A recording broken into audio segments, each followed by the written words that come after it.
সবাইকে স্বাগত জানাচ্ছি আমাদের হাতে থাকা সর্বশেষ আন্তর্জাতিক সংবাদ ও বিশ্লেষণে। আপনাদের সাথে আছি আমি আমির হামজা। আজকের এই বুলেটিন শুরু করার আগে আপনাদের জন্য একটি প্রশ্ন।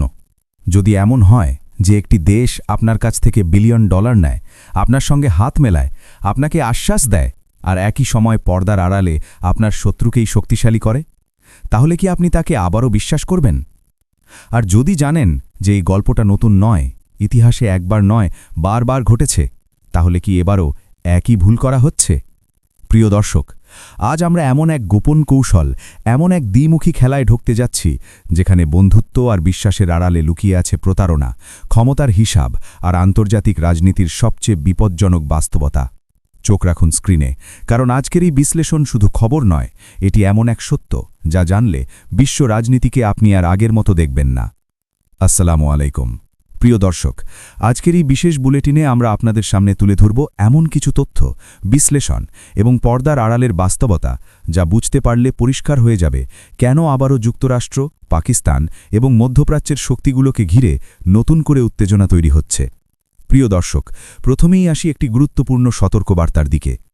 একজন প্রভাবশালী মার্কিন বিশ্লেষক, যিনি দীর্ঘদিন ধরে সন্ত্রাসবাদ, নিরাপত্তা এবং আন্তর্জাতিক কৌশল নিয়ে কাজ করছেন, তিনি সরাসরি সতর্ক করে দিয়েছেন যে যদি যুক্তরাষ্ট্র আবারও পাকিস্তানের ওপর নির্ভর করে, তাহলে ইতিহাস আবারও নিজেকে পুনরাবৃত্তি করবে। এই সতর্কবার্তার ভেতরে লুকিয়ে আছে এক গভীর বাস্তবতা, যা শুধুমাত্র রাজনৈতিক বক্তব্য নয়, বরং অতীতের অভিজ্ঞতার উপর দাঁড়িয়ে তৈরি একটি কঠিন সতর্ক সংকেত। প্রিয় দর্শক, এখন আমরা আপনাদের নিয়ে যাব 2018-র এক গুরুত্বপূর্ণ মুহূর্তে। নতুন বছরের প্রথম দিন, 1 জানুয়ারি 2018। সেই দিন যুক্তরাষ্ট্রের প্রেসিডেন্ট একটি টুইট করেন যা আন্তর্জাতিক রাজনীতিতে এক ধরনের ঝড় তোলে।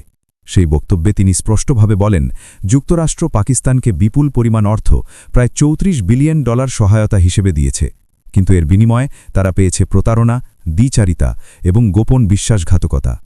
এই বক্তব্য কোনো আবেগপ্রসূত মন্তব্য ছিল না, বরং বাস্তব অভিজ্ঞতার প্রতিফলন। অভিযোগ ছিল, একদিকে পাকিস্তান যুক্তরাষ্ট্রের কাছ থেকে অর্থ নিচ্ছে, অন্যদিকে গোপনে এমন শক্তিকে সমর্থন করছে যারা যুক্তরাষ্ট্রের বিরোধী। এই দ্বিমুখী নীতি শুধু রাজনৈতিক কৌশল নয়, এটি একটি সুপরিকল্পিত খেলা, যেখানে একদিকে সম্পর্ক বজায় রাখা হয় আর অন্যদিকে নিজের স্বার্থে সম্পূর্ণ ভিন্ন পথে চলা হয়। প্রিয় দর্শক, এখানেই উঠে আসে একটি গুরুত্বপূর্ণ প্রশ্ন। এই নীতির পেছনে আসলে কারা ছিল? কারা এই সিদ্ধান্তগুলো নিয়েছে? কারণ একটি দেশের প্রধানমন্ত্রী বা প্রতিরক্ষামন্ত্রী একা এসব জটিল আন্তর্জাতিক কৌশল পরিচালনা করে না। বাস্তবতা হচ্ছে, এই ধরনের নীতি নির্ধারণের কেন্দ্রে থাকে শক্তিশালী সামরিক ও গোয়েন্দা কাঠামো। আর ঠিক এখানেই আসে একটি নাম, আসিম মুনির। 2018 সালের সেই সময় তিনি ছিলেন পাকিস্তানের মিলিটারি ইন্টেলিজেন্সের প্রধান, একটি অত্যন্ত শক্তিশালী পদ যার মাধ্যমে দেশের নিরাপত্তা, গোয়েন্দা কার্যক্রম এবং কৌশলগত সিদ্ধান্তে বড় ধরনের প্রভাব থাকে। পরবর্তীতে তিনি আরও শক্তিশালী অবস্থানে পৌঁছান এবং গোয়েন্দা সংস্থার শীর্ষ দায়িত্বও পান। প্রিয় দর্শক, এখন যদি আমরা এই ঘটনাগুলো একসাথে জুড়ে দেখি, তাহলে একটি স্পষ্ট প্যাটার্ন দেখতে পাই। একই সময়, একই কাঠামো, একই নীতি, যেখানে একদিকে সহযোগিতা দেখানো হয় আর অন্যদিকে গোপনে সম্পূর্ণ ভিন্ন কার্যক্রম পরিচালিত হয়। এখন আসি আরেকটি গুরুত্বপূর্ণ অধ্যায়, ওসামা বিন লাদেন। যুক্তরাষ্ট্র যখন তাকে খুঁজছিল, তখন পাকিস্তান ছিল সেই অনুসন্ধানের একটি গুরুত্বপূর্ণ অংশীদার। তাদেরকে দেওয়া হয়েছিল বিপুল পরিমাণ অর্থ, যার একটি বড় অংশ ছিল তথাকথিত কোয়ালিশন সাপোর্ট ফান্ড। কিন্তু প্রিয় দর্শক, শেষ পর্যন্ত কি দেখা গেল? ওসামা বিন লাদেন পাকিস্তানের ভেতরেই অবস্থান করছিলেন, এমন একটি স্থানে যা মিলিটারি প্রতিষ্ঠানের কাছাকাছি। এই ঘটনা যুক্তরাষ্ট্রকে চমকে দিয়েছিল, কারণ এটি শুধু একটি গোয়েন্দা ব্যর্থতা ছিল না, এটি ছিল বিশ্বাসের সম্পূর্ণ ভেঙে পড়া। এখানে একটি ভয়ঙ্কর বাস্তবতা উঠে আসে। যদি একটি পক্ষ একই সাথে সহযোগী এবং প্রতিপক্ষের ভূমিকা পালন করে, তাহলে সেই সম্পর্ক কতটা বিশ্বাসযোগ্য থাকে। প্রিয় দর্শক, এখন আমরা বর্তমান পরিস্থিতির দিকে তাকাই। আজ আবারও যুক্তরাষ্ট্র এমন একটি অবস্থানে দাঁড়িয়ে আছে যেখানে তারা মধ্যপ্রাচ্যের জটিল সমস্যা সমাধানে বিভিন্ন দেশের সহায়তা নিতে চাইছে। এর মধ্যে পাকিস্তানও রয়েছে। কিন্তু বিশ্লেষকরা বলছেন, এখানেই সবচেয়ে বড় ঝুঁকি, কারণ অতীতের অভিজ্ঞতা বলছে স্বল্পমেয়াদে সহায়তা পাওয়া গেলেও দীর্ঘমেয়াদে এর ফল হতে পারে বিপরীত। আরও একটি গুরুত্বপূর্ণ বিষয় উঠে এসেছে, ইরানের সঙ্গে সম্পর্ক। অভিযোগ রয়েছে পাকিস্তানের কিছু উচ্চ পর্যায়ের মিলিটারি ব্যক্তিত্বের সঙ্গে ইরানের শক্তিশালী বাহিনীর ঘনিষ্ঠ যোগাযোগ রয়েছে। এই সম্পর্ক যদি বাস্তব হয়, তাহলে এটি পুরো কৌশলগত সমীকরণকে আরও জটিল করে তোলে। প্রিয় দর্শক, এখন প্রশ্ন হচ্ছে, যুক্তরাষ্ট্র কি এই ইতিহাস ভুলে যাচ্ছে? তারা কি আবারও একই ভুল করতে যাচ্ছে? কিছু বিশ্লেষকরা বলছেন, এটি শুধুমাত্র ভুলে যাওয়া নয়, বরং একটি ঝুঁকিপূর্ণ কৌশল। কারণ আন্তর্জাতিক রাজনীতিতে অনেক সময় বাস্তবতার চেয়ে প্রয়োজন বড় হয়ে যায়, আর সেই প্রয়োজন মেটাতে গিয়ে পুরানো ঝুঁকিকে উপেক্ষা করা হয়। কিন্তু ইতিহাস বারবার দেখিয়েছে, যে ভুল একবার করা হয়েছে তা আবার করলে ফলাফল আরও কঠিন হয়।